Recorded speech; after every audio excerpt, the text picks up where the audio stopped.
Mindfulness can literally change your brain. The business world is abuzz with mindfulness, but perhaps you haven't heard that the hype is backed by hard science.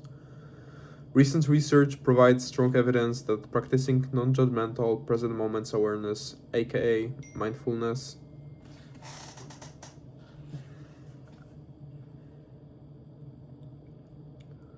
changes the brain, and it does so in ways that anyone working in today's complex business environment and certainly every leader should know about. We contributed to this research in 2011 with a study on participants who completed an 8-week mindfulness program. We observed significant increases in the density of their gray matter. In the years since, neuroscience laboratories from around the world have also investigated ways in which meditation, one key way to practice mindfulness, changes the brain. This year, a team of scientists from the University of British Columbia and the Chemnitz University of Technology were able to pull data from more than 20 studies to determine which areas of the brain are consistently affected. They identified at least 8 different regions. Here we will focus on 2 that we believe to be of particular interest to business professionals. The first is anterior cingulate cortex, ACC, a structure located deep inside the forehead, behind the brain's frontal lobe. The ACC is associated with self-regulation, meaning the ability to purposefully direct attention and behavior, suppress inappropriate knee-jerk responses, and switch strategies flexibly. People with damage to the ACC show impulsivity and unchecked aggression, and those with impaired connections between these and other brain regions perform poorly in tests of mental flexibility. They hold on to ineffective problem-solving strategies rather than adapting their behavior. Meditators, on the other hand, demonstrate superior performance on tests of self-regulation, meaning distractions and making correct answers, more often than non-mediators. They also show more activity in the ACC than non-mediators. In addition to self-regulation, the ACC is associated with learning from past experience to support optimal decision-making. Scientists point out that the ACC may be particularly important in the face of uncertain and fast-changing conditions. The second brain region we want to highlight is the hippocampus, a region that showed increased amounts of gray matter in the brains of our 2011 mindfulness program participants. The seahorse-shaped area is buried inside the temple on each side of the brain and is part of the limbic system, a set of inner structures associated with emotion and memory. It is covered in receptors for the stress hormone cortisol, and studies have shown that it can be damaged by chronic stress, contributing to a harmful spiral in the body. Indeed, people with the stress-related disorders like depression and PTSD tend to have a smaller hippocampus. All of this points to the importance of this brain area in resilience. Another key skill is in the current high-demand business world. These findings are just the beginning of the story. Neuroscientists have also shown that practicing mindfulness affects brain areas related to perception, body awareness, pain tolerance, emotion regulation, introspection, complex thinking, and sense of self. While more research is needed to document these changes over time and to understand underlying mechanisms. The converging evidence is compelling. Mindfulness should no longer be considered a nice-to-have for executives. It's a must-have, a way to keep our brains healthy, to support self-regulation and effective decision-making capabilities, and to protect ourselves from toxic stress. It can be integrated into one's religious or spiritual life or practice as a form of secular mental training. When we take a seat, take a breath, and commit to being mindful, particularly when we gather with others who are doing the same, we have the potential to be changed.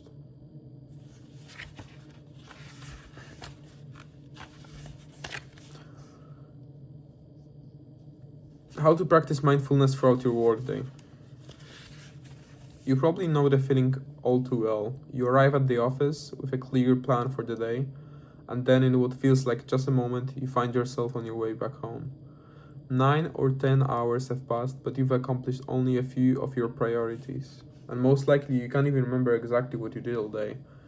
If this sounds familiar, don't worry, you're not alone. Research shows that people spend nearly 47% of their waking hours thinking about something other than what they are doing. In other words, many of us operate on autopilot.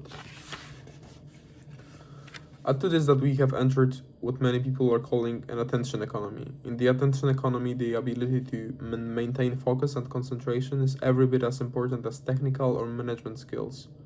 And because leaders must be able to absorb and synthesize a growing flood of information in order to make good decisions, they are hit particularly hard by this emerging trend. The good news is you can train your brain to focus better by incorporating mindfulness exercises throughout your day. Based on our experience with thousands of leaders in more than 250 organizations, here are some guidelines for becoming a more focused and mindful leader. First, start off your day right. Researchers have found that we release the most stress hormones within minutes after waking. Why? Because thinking of the day ahead triggers our flight instinct and releases cortisol in our blood. Instead, try this. When you wake up, spend 2 minutes in your bed simply noticing your breath. As thoughts about the day pop into your mind, let them go and return to your breath. Next, when you get to the office, take 10 minutes at your desk or in your car to boost your brain with the following short-term mindfulness practice before you dive into activity. Close your eyes, relax, and sit upright. Place your full focus on your breath. Simply maintain an ongoing flow of attention on the experience of your breathing. Inhale, exhale, inhale, exhale. To help your focus stay on your breathing, count silently at each exhalation. Anytime you find your mind distracted, simply release the distraction by returning your focus to your breath. Most important, allow yourself to enjoy these minutes. Throughout the rest of the day, other people and competing urgencies will fight for your attention. But for these 10 minutes, your attention is all your own. Once you finish this practice and get ready to start working, mindfulness can help increase your effectiveness. Two skills define a mindful mind: focus and awareness. Focus is the ability to concentrate on what you're doing in the moment, while awareness is the ability to recognize and release unnecessary distractions as they arise. Understand that mindfulness is not just a sedentary practice, it's about developing a sharp, clear mind, and mindfulness in action is a great alternative to the illusory practice of multitasking. Mindful working means applying focus and awareness to everything you do from the moment you enter the office. Focus on the task at hand and release internal, external distractions as they arise. In this way, mindfulness helps increase effectiveness.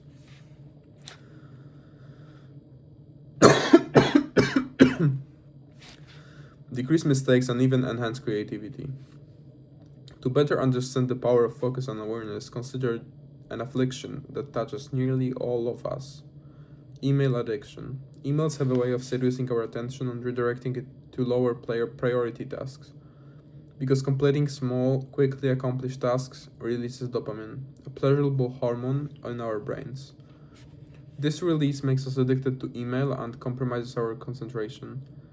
Instead, apply mindfulness when opening your inbox, focus on what's important and maintain awareness of what is merely noise.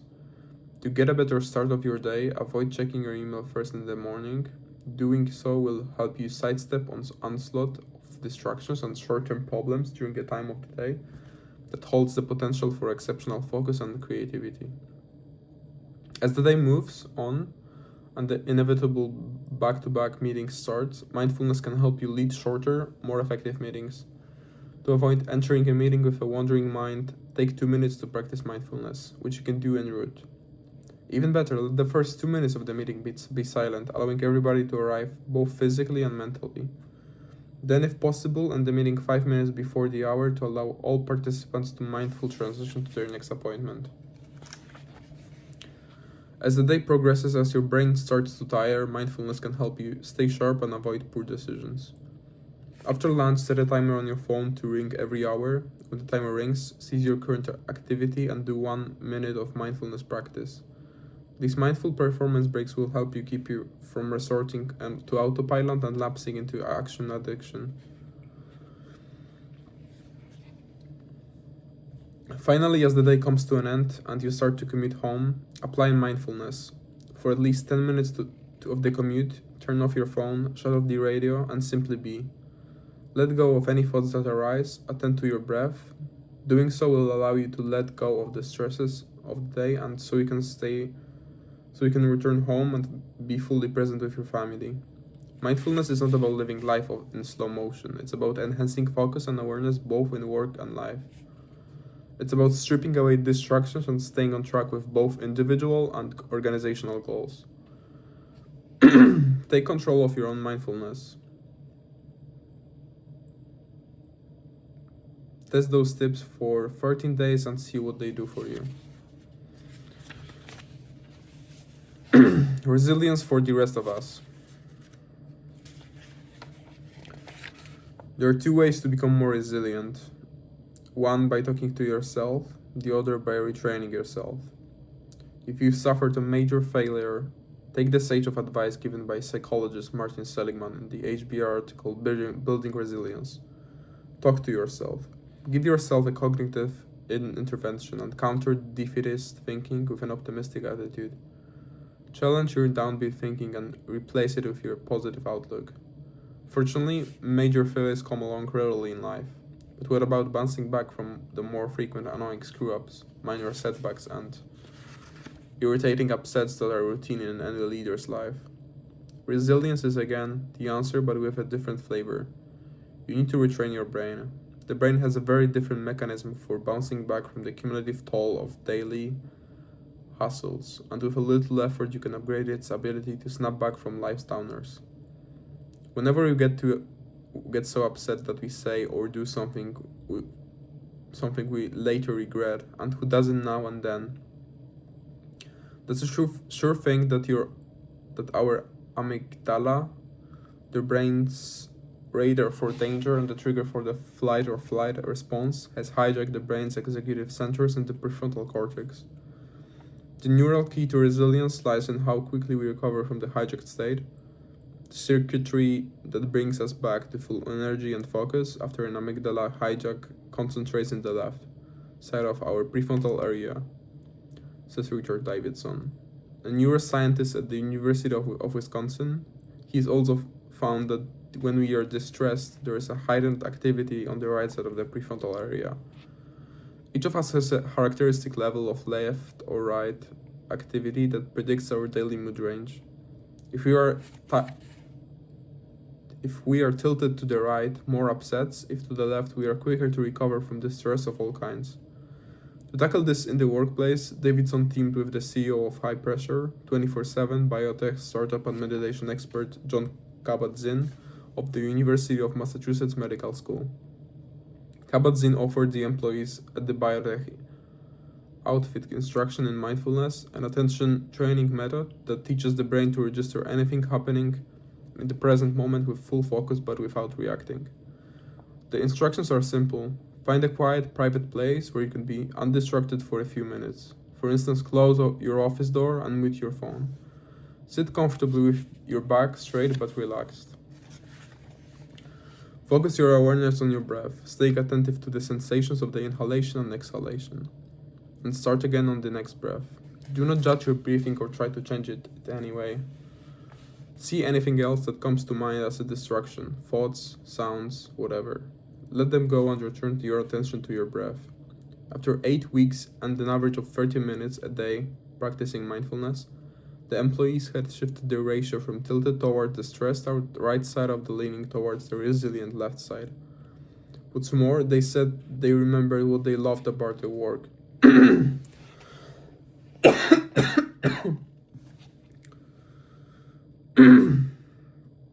They got in touch with that had brought them energy in the first place. To get the full benefit of mindfulness, a daily practice of 20 to 30 minutes works best. Think of it like a mental exercise routine. It can be very helpful to have guided instructions, but the key is to find a slot for the practice in your daily routine. There are even instructions for using a long drive as your practice session. Mindfulness has steadily been gaining credence among hard-nosed executives. There are centers where mindfulness instruction has been tailored to business people, from Tony resorts like Miraval Resort in Arizona to programs in mindful leadership at the University of Massachusetts Medical School. Google University has been offering a course in mindfulness to employees for years. Might you benefit from tuning up in your brain's resilience circuitry by learning to practice mindfulness? Among high-performing executives, the effects of stress can be subtle. My colleagues, Research Boetz and Annie McKee, suggest that as a rough diagnostic of leadership stress, asking yourself, do I have a vague sense of unease, restlessness, or the feeling that life is not great, a higher standard than good enough? A bit of mindfulness might put your mind at ease. Emotional agility. How effective leaders manage their thoughts and feelings. 16,000, that's how many words we speak on average each day. So imagine how many unspoken ones course through our minds. Most of them are not facts but evaluations and judgments entwined with emotions, some positive and helpful, others negative and less so.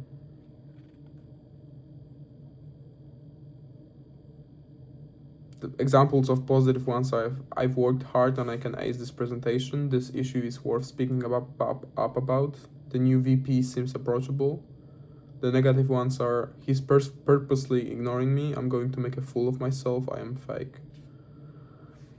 The prevailing wisdom says that difficult thoughts and feelings have no place at the office. Executives, and particularly leaders, should be either stoic or cheerful. They must project confidence and dump down any negativity bubbling up inside them.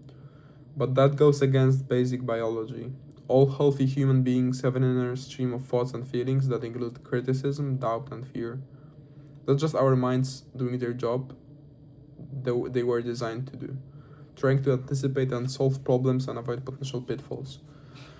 In our people strategy consulting practice, advising companies around the world, we see leaders stumble not because they have undesirable thoughts and feelings, that's inevitable, but because they get hooked by them, like fish caught on a line.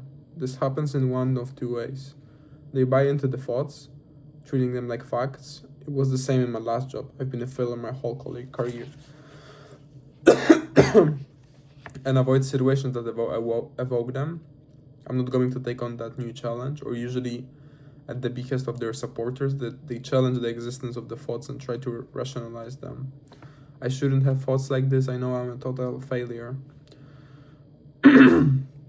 And perhaps force themselves into similar situations, even when those go against their core values and goals. Take on that new assignment, you've got to get over this. In either case, you're paying too much attention to their internal chatter and allowing it to sap important cognitive resources that could be put to better use.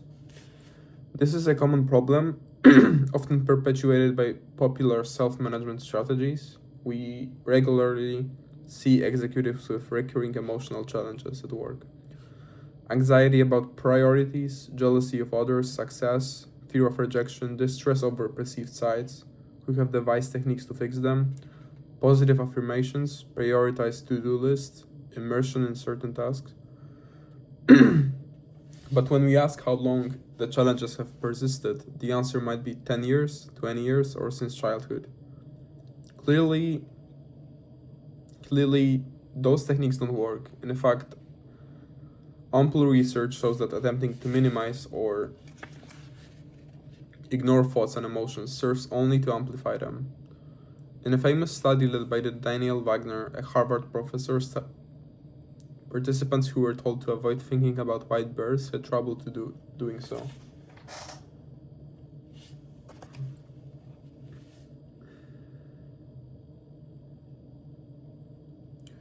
Later, when the ban was lifted, they thought about white bears much more than the control group did. Anyone who has dreamed of chocolate cake and french fries while following a strict diet understands this phenomenon. Effective leaders don't buy into or try to suppress their inner experiences. Instead, they approach them in a mindful, values-driven, and productive way, developing what we call emotional agility. In our complex, fast-changing knowledge economy, this ability to manage one's thoughts and feelings is essential to business success.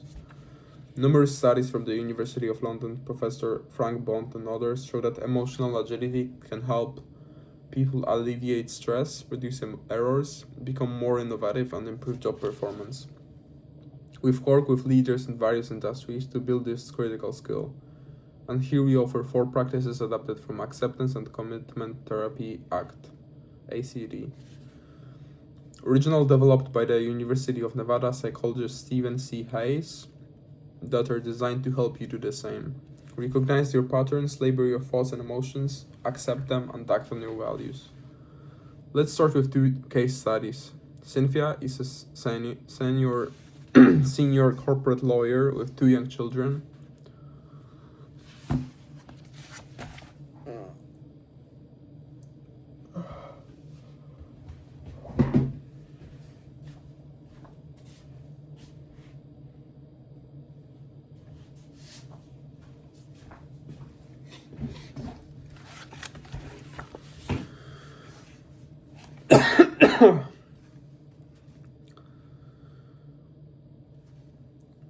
She used to feel intense guilt about missed opportunities, both at the office, where her peers worked 80 hours a week while she worked 50, and at home, where she was often too distracted or tired to fully engage with her husband and children.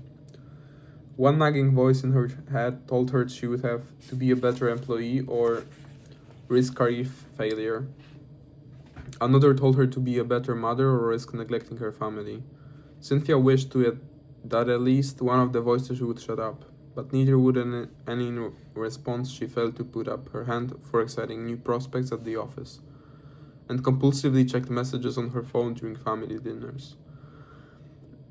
Jeffrey, a rising star executive at a leading consumer goods company, had a different problem. Intelligent, talented, and ambitious, he was often angry at bosses who disregarded his views, subordinates who didn't follow orders, or colleagues who didn't pull their weight. He had lost his temper several times at work and been warned to get it under control, but when he tried, he felt that he was shutting off a core part of his personality, and he became even angrier and more upset. These smart, successful leaders were hooked by their negative thoughts and emotions. Cynthia was absorbed by guilt. Jeffrey was exploding with anger. Cynthia told the voices to go away. Jeffrey bottled his frustration. Both were trying to avoid the discomfort they felt. They were being controlled by their inner experience, attempting to control it or switching between the two.